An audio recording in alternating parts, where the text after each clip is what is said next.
All right, Shane. Hey, let's get to our first show topic of the day. And I know you're going to laugh. List season. I mean, it's starting earlier and earlier every year. But hey, it's the off season, brother. We got to find something to talk about. And if you're on You could Tennessee Vol, man. It's been list season since week 5. You know, let's talk about what we got coming back next year, baby. But if you don't know, the NFL draft, the deadline to declare early just passed I believe it was Friday. So we officially know every single player that is leaving early for the 2022 NFL draft. And I thought it'd be a little fun here, Shane. I've ranked the top 10 players that I think are going to be the toughest to replace next season. How's that sound? Let's do it. Number 10. Now, this is one of, I know he's one of your favorites, Shane. I love this guy too. Reigning national champion. But I got number 10, ZAMIR, Zeus White, Georgia running back. Mm-hmm. And I know the Georgia Bulldogs, they just crank out those running backs. So, Right. I'd put him a little bit higher if not for the fact that I got confidence in Kirby Smart and company to be able to replace ZAMIR White. But huge loss. Shane, team captain, came back for a reason, came back to deliver that championship. He wasn't always the star running back or anything, but he was that battering ram that you got to have in the SEC, and he delivered time and time again this season for the Georgia Bulldogs. I'm going to miss Zeus White. Yeah, man. I obviously not the flashiest player, not the sexiest one in the NFL draft, but like you said, late in the second, third quarters, that was a guy you leaned on, and that was a guy that kept moving the chains, and that's a guy that you're definitely going to miss. Fan favorite. Zeus, you always heard the Zeus call after a run, not going to have that anymore. But one of those unsung players, I think, on that national championship team. Number 9. Now, number 9, Shane, I got Isaiah Spiller, former Texas A&M running back. Mm-hmm. He's been so consistent, one of the best running backs in the country since he's been getting his time there at A&M. I think something like 1,200 rushing yards the last 2 seasons. And this Aggies offense has been led by the ground attack here in recent memory. And it's, I know we got some good players there returning, but Isaiah Spiller, that's not one that you're just going to sub another player in there for the Aggies. I think he's that good. And probably down further on this list because he was part of a committee, and that's right. Not a knock on him, but there was other talent in that backfield. You put him on a team where he is the sole back. I think he has a bigger impact, and I think he's higher up your ranks. But definitely going to miss him at Texas A&M. Number 8. Now, number 8, Shane, staying on A&M, I got Kenyon Green, the offensive lineman. He's been an All-American since the day he's set foot on campus. 3 years and off to the NFL, going to be a likely first-round pick. And, he was kind of the heart and soul of that Maroon Goon from 2 years ago, and he was the anchor of the line this year that struggled at points but really got stronger as the season came along. Kenyon Green, he's one of them freaks like Trey Smith that, hey, it's going to be tough to replace, Yeah, well, that's the thing. That offensive line at times was very frustrating to watch, but it wasn't because of lack of effort from Mr. Green, you know what I'm saying? So when you lose the best player on the offensive line, that's always going to take a toll, and obviously did. I mean, look at like you said, the Maroon Gun. When your good offensive linemen leave, man, that next round's got to be able to bounce back, and that, like you said, later in the season, it felt like they were starting to gel, and a lot of that had to do with the team captain there. Mm-hmm. Number 7. Now, next on the list, Shane, I hate to even put this guy this low because he was so damn good. All-American, one of the biggest impact players in the country last year. But, hey, we already got Jermaine Burton. So I'm going number 7, Jameson Williams, Alabama, wide receiver. He was co-special teams player of the SEC, so he returned kicks. He did everything.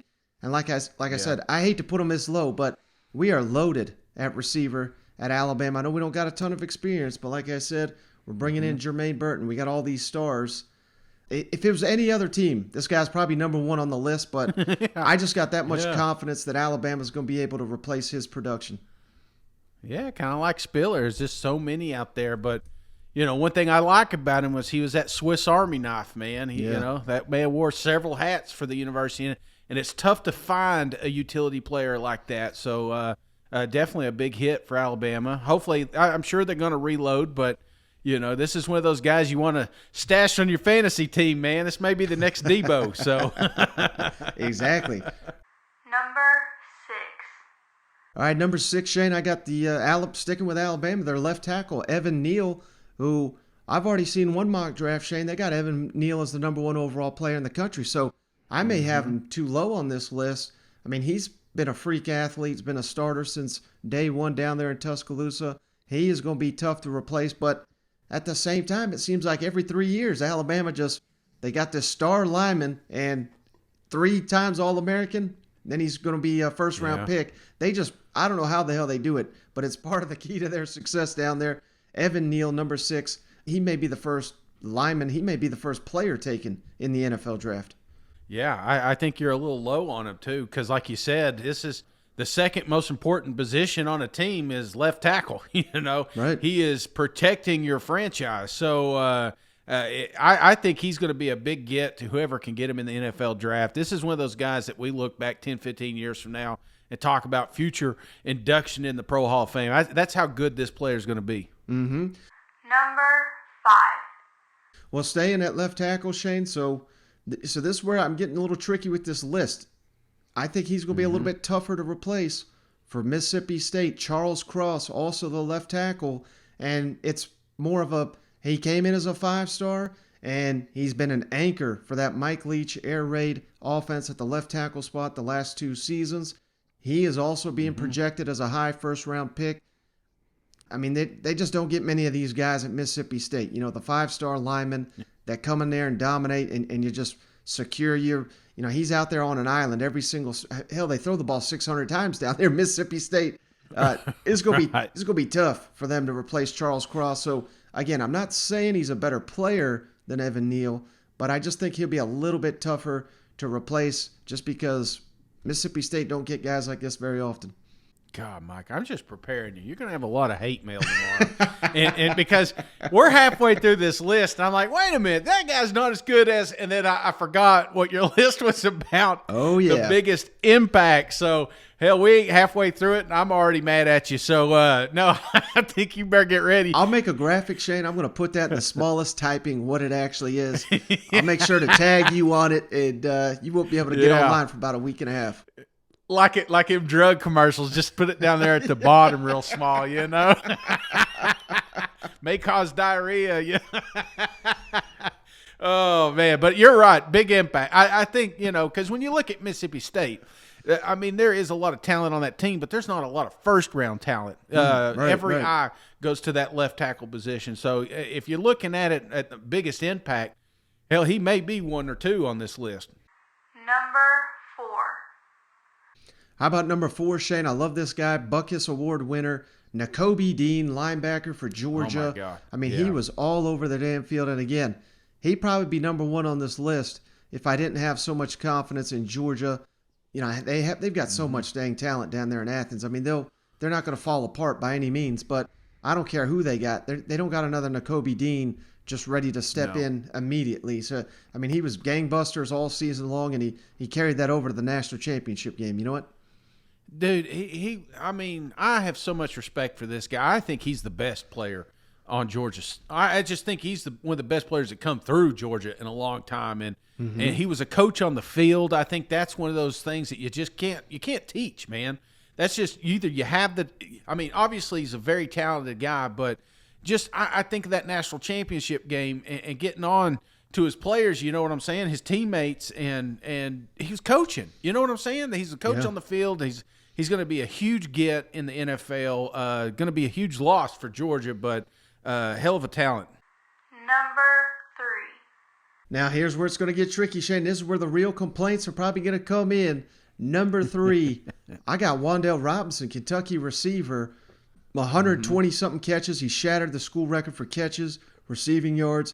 I mean, he was the one that made that offense go, and I think he's going to be a first-round pick. You talk about Deebo Samuel. I mean, a little bit different body type, but I could see WAN'DALE being this type of player in the NFL, special teams, offense. Hell, they may even bring him in on Hail Marys to intercept passes. You know what I mean? Like, he is that versatile. He was that important to Kentucky's football success this year. And, man, they just ain't got no one else like him on the roster. They're going to have to hit the transfer portal just like they did to bring him in if they're going to have any hope of replacing WAN'DALE. He was that critical, I thought. Well, Mike, I think they didn't win some of their games last year if they weren't two-dimensional, and that's something we talked about going into the season. But if it weren't for WAN'DALE, they would just be a running team. They wouldn't have changed anything. So him alone sometimes took over games. So absolutely very important for University of Kentucky. And obviously they're going to have to get – I think it's one of those they're going to have to get multiple guys because he was just that good of a talent for Kentucky.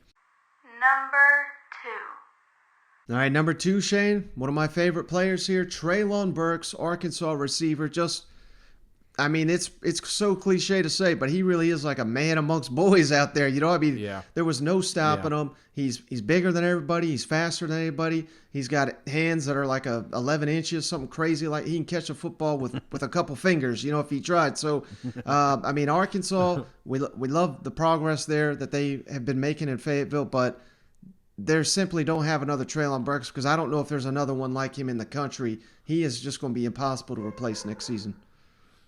Oh, yeah, absolutely. He's one of those guys when he was hurt and he wasn't out there, it clearly shown on the offense. They had trouble moving the ball. So he was their offense at times. And it was so funny because he's one of those guys that's like anybody in that stadium knows exactly who's going to get the football and you couldn't stop him. So absolutely. That's one of the biggest lost Arkansas history right there. Number 1. All right, number 1, Shane, toughest guy to replace. I think is the only guy that can knock TREYLON off the perk, and it's mainly because of the position he plays. And, you know, he's a hell of a player in his own right, but Matt Corral, Ole Miss quarterback, he just meant so much to that team this year, and I think, you know, him getting injured towards the tail end of the season, it certainly played effect on the team, and that's why they lost the Sugar Bowl. And, you know, there's not a lot of players out there, Shane, that are going to be first-round draft picks that would have said, all right, I'm a quarterback, you know, I'm kind of small in stature, but you give me the ball 20, 25 times against a team like Tennessee, and I'll rush it. I mean, this kid did whatever they asked of him, and, you know, just one of the toughest, most talented players. And I think once more and more NFL people study the tape on Matt Corral, I think that's why he's going to be the number 1 overall pick. Well, not number 1, I guess, because Jacksonville's got it, but the first quarterback taken in the NFL. To me, it's not even a question. I'd go Matt Corral for his talent, his leadership, his toughness. He's just an impossible to replace player. Oh, clear answer, Mike. I mean, obviously, everybody listening knew that should be number 1. I still think you can make an argument, NAKOBE Dean. I think he was a little bit further up the list, but I don't know, man. I can hear everybody typing right now. Mike is an idiot. So just be sure to let him know that this was not my list. This was yours. But Matt Corral, I think, obviously was Ole Miss's offense. Lane Kiffin got, I think, a little too much credit last year for what Matt brought to the table, and you know, you're not going to be able to replace that. That's one of those guys that come through every so often. You're just like, damn, you know, that Johnny Manziel that just took over, and Cam Newton. You know, it's just one of those quarterbacks that come through every so often, and they just change your program. And we're going to look back, and we're going to talk about how great Matt was for a long time. All right, Shane. Hey, now, one other guy I didn't mention, and we're probably going to get critiqued for not having him on the list. Derek Stingley for LSU. But my God, I mean, he didn't really even play like the last 2 years. So I feel like he's been gone since the championship team. I don't want to call him out or anything, but it certainly seems like he's not been a part of the team since Joe Burrow. You know what? Yeah, I thought he's been in the NFL for 3 years. Is there any other? Let me ask you, since we're talking list here, is there anybody that you considered but didn't put on the list? I mean, is there just? I don't want you to do a deep dive on it, but I guess some honorable mentions. Yeah, so Kevin Harris, South Carolina running back. I probably would have put him in the top 10, but I thought Zaquandre White was maybe even better than him last year. So Yeah. I don't know. It didn't make sense there. DeMarvin Leal, he's been outstanding for Texas A&M on the defensive line, but I just think that with the lineman they got, I don't know. I think they could possibly replace him. John Mechie for Alabama, he's been outstanding. I got him some consideration. Christian Harris, another outstanding Alabama, this time a defensive player. Martin Emerson from Mississippi State, he's been great at corner. Also considered him. And one other guy, Trayvon Walker, Georgia defensive lineman. But, man, them linemen grow on trees down there in Athens. So, Well, let me ask you, because the one I think you're missing here, and help me if I'm wrong here, but where's Beatty at? damn it, Shane. I mean, no. I mean, No, don't call. I think he was a senior. Yeah, but he's still gone. Is that not count? No, these are guys that are leaving early for the NFL. Oh, okay. Well, he still should be on your list. That's who's coming at you, man. Because Mizzou, make sure you specify that, because I was thinking in the back of my mind, I was like, damn, nobody's changed an offense more than Beatty has. So I mean, he was Mizzou. So all right, okay, man, that makes sense now. So just people episode, that left early. Seniors most important.